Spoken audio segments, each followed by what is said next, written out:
शुभ अपराह्न पिलामाने। अरे पिलामाने तमे कौन सब करूच? मानचित्र देखुच? कोउथरे? अटलास रे मानचित्र देखुच?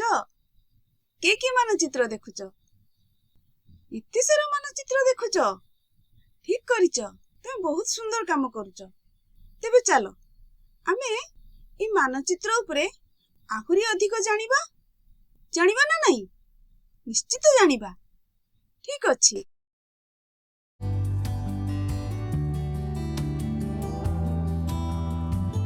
एई अध्यायर शेष बेलकु आमे मानचित्र रे थिबा विभिन्न प्रकार संकेत एवं विभिन्न स्थान पई व्यवहृत हेउथिबा प्रतीक एवं रेखाचित्र उपरे सविशत विवरणी प्रदान करि परिबा।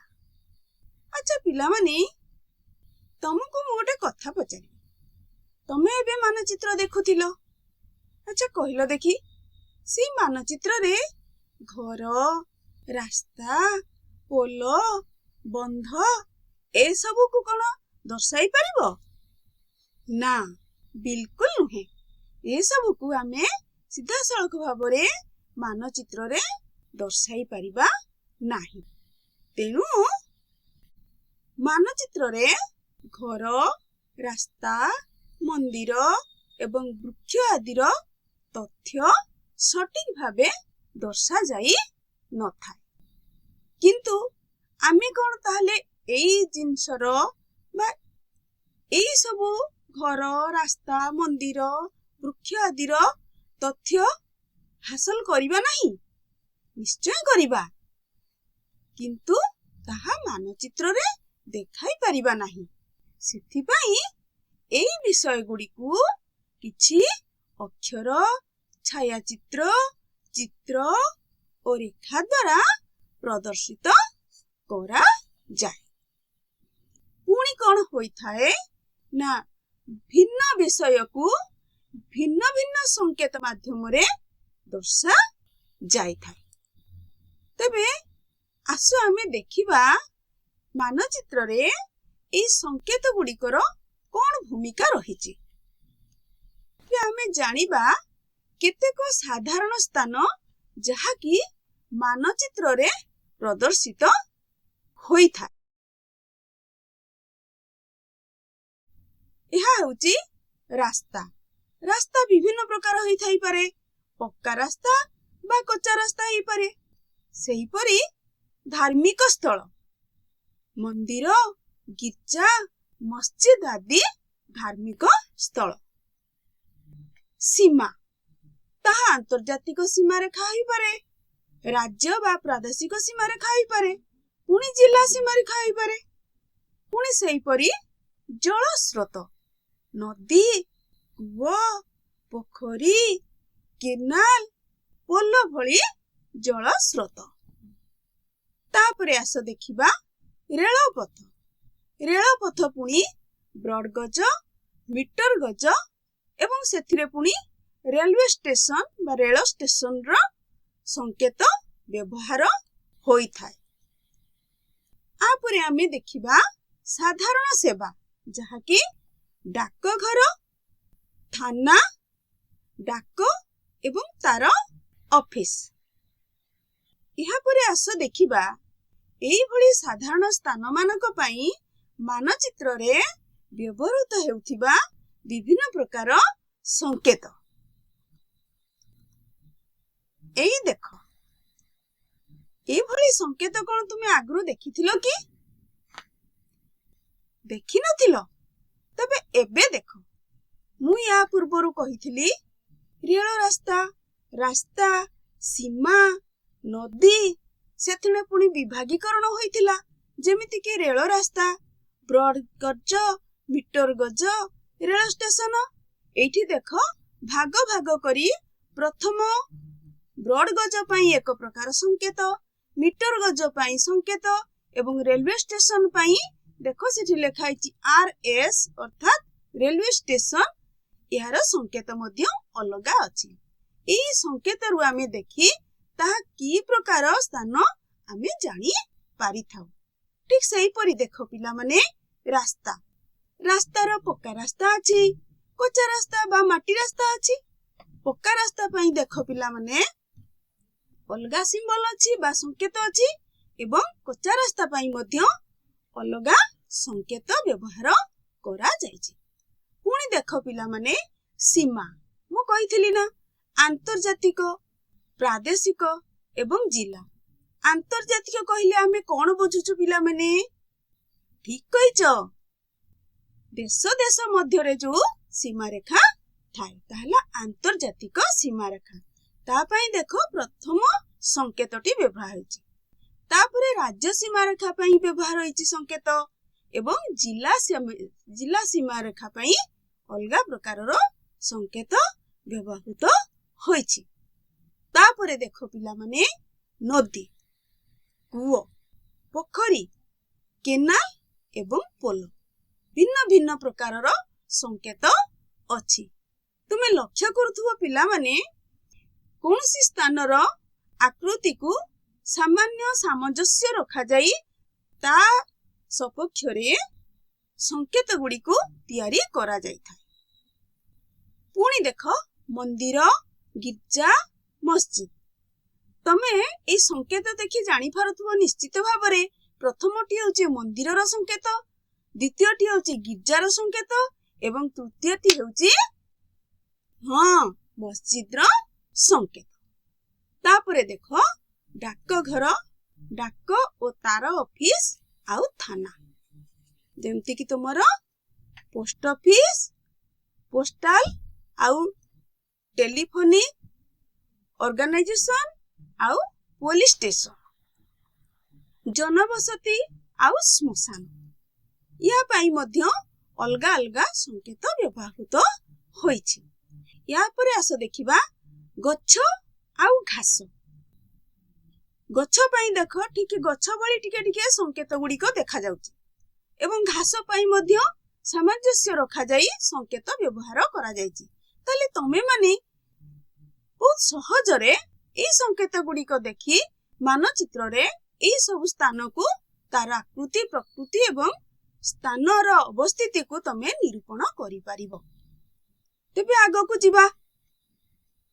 ଏହା ପରେ ଅଛି, ତମମାନେ ପିଲାମାନେ ଦେଖୁଥିଲ, ଆମେ ମାନଚିତ୍ର ଅଙ୍କନ କରୁଥିଲେ। ସେଥିରେ ବହୁତ ସାରା ପ୍ରତୀକ ଆଉ ସଂକେତ ବ୍ୟବହାର କରୁଥିଲେ। ଏପରି ଆଉ ଗୋଟେ ଚିତ୍ର ଅଛି ଯାହାକୁ କି କୁହାଯାଏ ରେଖା ଚିତ୍ର।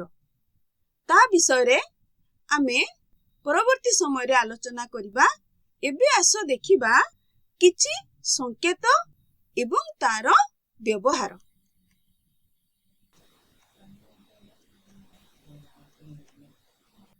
ଏଇ ଦେଖ, ତୁମେ ଏଇଠି ଦେଖୁଛ କେତେକ ପ୍ରଚଳିତ ସଂକେତ।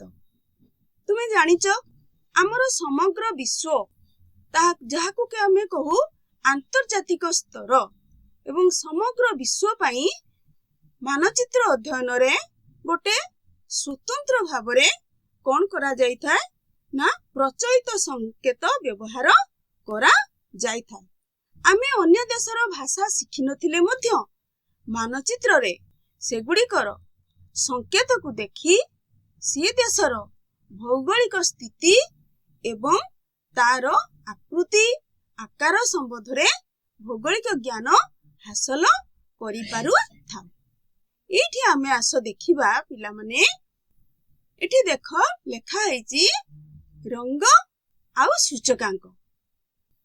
ନୀଳ ରଙ୍ଗ ଜଳରାଶିକୁ ବୁଝାଉଛି, ଗାଢ ନୀଳ ରଙ୍ଗ ଗଭୀର ଜଳରାଶିକୁ ବୁଝାଉଛି, ହାଲୁକା ନୀଳ ରଙ୍ଗ ଅଗଭୀର ଜଳରାଶିକୁ ବୁଝାଉଛି। ପୁଣି ଦେଖ, ସବୁଜ ରଙ୍ଗ ସମତଳ ଭୂମି, ଗାଢ ବାଦାମୀ ରଙ୍ଗ ପର୍ବତ ଆଉ ଉଚ୍ଚଭୂମି, ହାଲୁକା ବାଦାମୀ ରଙ୍ଗ ହଉଛି ପାହାଡ ବା ମାଳଭୂମିକୁ ସୂଚନା ଦଉଛି। ଏଠାରେ ଆମେ ସଂକେତ ରଙ୍ଗକୁ ନେଇଛୁ। ଏଇଠି ଆମେ ମାନଚିତ୍ରକୁ ଦେଖ। ଏହି ମାନଚିତ୍ରରେ ବିଭିନ୍ନ ପ୍ରକାର ରଙ୍ଗକୁ ସଂକେତ ହିସାବରେ ନେଇ ଆସିଛି। ଏବେ କହିଲ ଦେଖିବା ପିଲାମାନେ, ତମେ କୁହ ସବୁଜ ରଙ୍ଗ ଆମ ଭାରତରେ ଦେଖାଯାଇଥିବା ଗୋଟିଏ ସମତଳ ଭୂମିର ନାମ କହିଲ ଦେଖିଆ।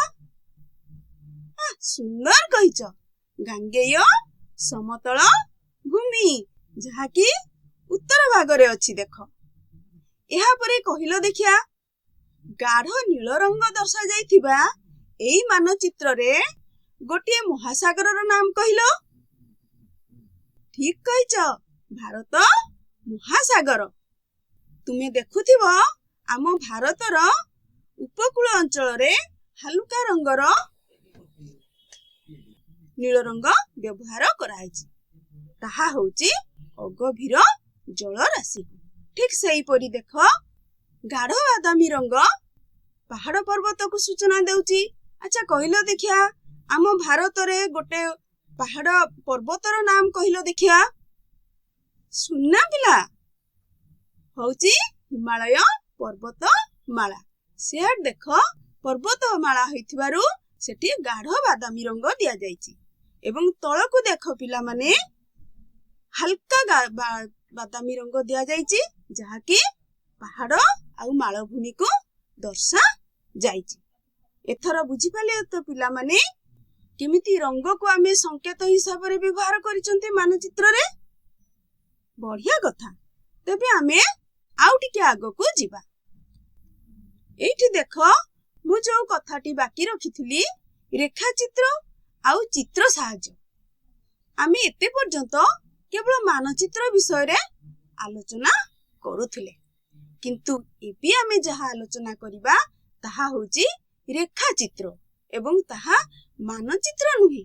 କାରଣ ରେଖାଚିତ୍ରରେ ଥିବା ତଥ୍ୟ ଗୁଡ଼ିକ ନିର୍ଦ୍ଦିଷ୍ଟ ମାନରେ ନଥାଏ। ସେଠି ଯୋଉ ସଂକେତ ବା ପ୍ରତୀକ ଆମେ ବ୍ୟବହାର କରିଥାଉ ବା ସ୍ଥାନ ଗୁଡ଼ିକ ନିର୍ଦ୍ଦିଷ୍ଟ ମାନରେ ନଥାଏ। ତେଣୁ ଏଠି କଣ ଅସୁବିଧା ହବ ନା, ଏଇ ରେଖାଚିତ୍ରରେ ଆମେ ଦୂରତ୍ୱ ମାପି ପାରିବା ନାହିଁ। ଠିକ ନା ନାହିଁ? ଠିକ କଥା। ଏଇଭଳି ତମେ ରେଖାଚିତ୍ର ସାହାଯ୍ୟରେ ବିଭିନ୍ନ ମାନଚିତ୍ର ବା ଭାରତର ମାନଚିତ୍ର ମଧ୍ୟ ତୁମେ କରିପାରିବ, କିନ୍ତୁ ତାହାକୁ ତୁମେ ମାନଚିତ୍ର ବୋଲି କହିପାରିବନି। ତାହାକୁ କଣ କହିବା ଆମେ? ଠିକ କହିଛ, ତାହାକୁ ଆମେ ରେଖାଚିତ୍ର ବୋଲି କହିପାରିବା। ଏବେ ଆମେ ଦେଖ, ଏଇଠି ଗୋଟେ ମୁଁ ରେଖାଚିତ୍ରର ନମୁନା ଅଙ୍କନ କରିଛି। ତମେ ମାନେ ମଧ୍ୟ ଏଇଭଳି ବିଭିନ୍ନ ସଂକେତ ଏବଂ ପ୍ରତୀକକୁ ବ୍ୟବହାର କରି ତୁମ ଗାଁର, ତୁମ ମାମୁଁ ଘର ଗାଁର, ତୁମ ସହରର, ଏଭଳିଆ ଏମିତିକି ତୁମ ରାଜ୍ୟର ମଧ୍ୟ ତୁମେ ରେଖାଚିତ୍ର ଅଙ୍କନ କରିପାରିବ। କିନ୍ତୁ ମନେ ରଖିବ ପିଲାମାନେ, ଏହା ମାନଚିତ୍ର ନୁହେଁ। ଏବେ ଆମେ ତ ମାନଚିତ୍ରରେ କିଭଳି ପ୍ରତୀକ, ସଂକେତ ବ୍ୟବହାର କରିବା ଏବଂ ରେଖାଚିତ୍ର ବିଷୟରେ ଜାଣିଲେ। ଆଚ୍ଛା, ଏବେ ତମର ବୁଦ୍ଧି ପରୀକ୍ଷାର ସମୟ। ଡର ଲାଗୁଛି? ନା ନା, ଡରନି, ତମେ ସମସ୍ତେ କହିପାରିବ। ଆଚ୍ଛା କହିଲ ପିଲାମାନେ, ମାନଚିତ୍ରରେ ସଂକେତ କାହିଁକି ବ୍ୟବହାର କରାଯାଇଥାଏ? ତୁମେ କହିବ? ହଉ କୁହ। ଠିକ କହିଛ, ମାନଚିତ୍ରରେ କେତେକ ଜିନିଷ ଅଛି ଯାହାକି ଘର, ବନ୍ଧ, ବାଡ଼, ପୋଲ ଏସବୁକୁ ପ୍ରକୃତ ଆକାରରେ ଦେଖାଯାଇ ନଥାଏ। ତେଣୁ ସେଥିପାଇଁ ଆମେ ସଂକେତ ବ୍ୟବହାର କରି ସେଗୁଡ଼ିକର ଭୌଗୋଳିକ ସ୍ଥିତି ଜାଣିପାରିଥାଉ।